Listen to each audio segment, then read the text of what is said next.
Hello, and welcome to the Kathleen Spracklin podcast. I am a woman on a mission to assemble a cadre of writers, thinkers, and teachers who are transforming the world one character at a time. And it all starts with one thing: a deep understanding of human motivation, why people do what they do, and the forces that drive them. This is episode number 29. Are emotions triggered or constructed? This podcast is a continuation of yesterday's podcast where I was talking about reading from chapter 6 of Lisa Feldman Barrett's book, How Emotions Are Made. Very interesting read. And last time we were talking about a construct, a scenario in which an employee was treated unjustly by his boss, and we talked about the possibility of, what emotion might come out of that interaction. And Lisa mentioned that anger might be a very common such emotion, and she gave 3 different possible anger responses involving different levels of activity, different levels of threat, and different emotional responses of anger, so that the anger was actually a rather complex set of possibilities. And she was talking about how the brain would then select one. I threw the question out there, well, why does it have to be anger? Why couldn't it be docility? The victory state of docility is curiosity. And it occurred to me that if the victim of this injustice treated it as curiosity, there could be a number of interesting results that came out of that. And that was yesterday's podcast. Well, today I want to go to the other side a little bit with anger and a very interesting notion that Barrett brings up, which has to do with the concept of a cascade, which I want to discuss because it really seems like an interesting topic. Well, first of all, if curiosity is the victory state of docility, is it correct to say that anger is a lost state of docility? And the answer to that question is yes. Anger is one of the possible lost states of docility. Indifference is another. There are several possible lost states of docility. And also, anger is a lost state of a number of character traits.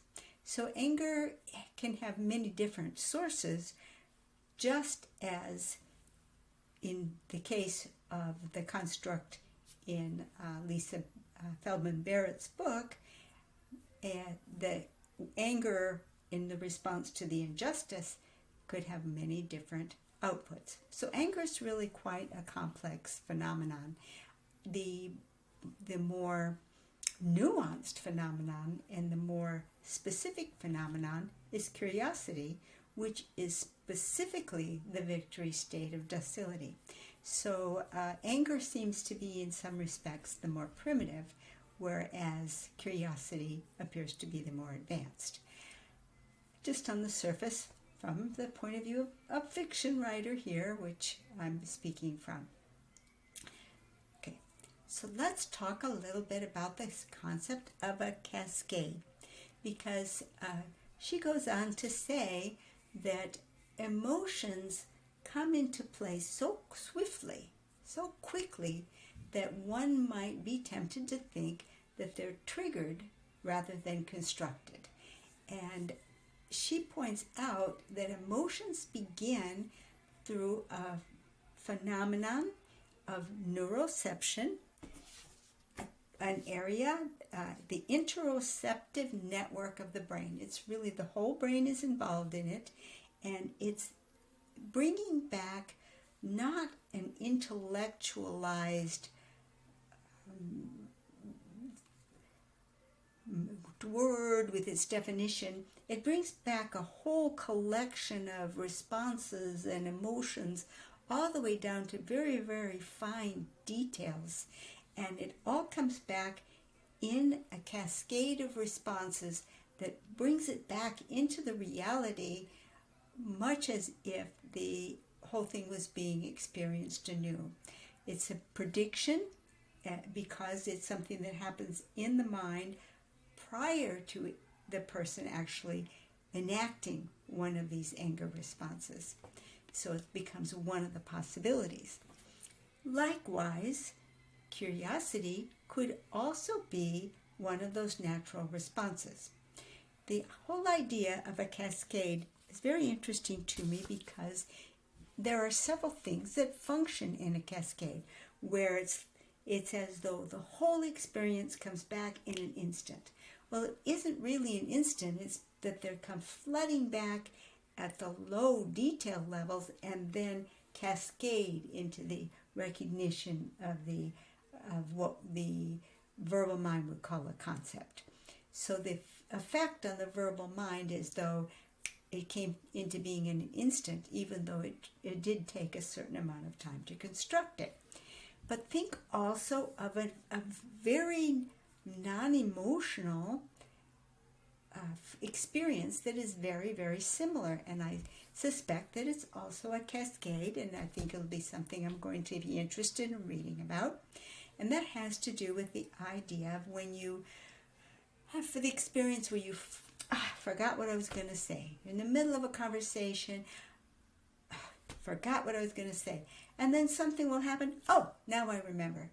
So when you lose it, the whole thing is gone. And there's nothing to hang on to try to get it back. Struggle as you might. But when a trigger comes up to bring it back, whoosh, the whole thing comes back in an instant. I suspect that that's also a cascade. So it would be very interesting to find out how many experiences that we take as feelings or memories, how many of these come about in the form of a cascade. But another thought that has to do with a cascade, it's almost then as though these cascades are like pre-programmed responses. Something that we could grab onto, a cascade of behaviors that we can reach out to in multiple different circumstances that was at the ready.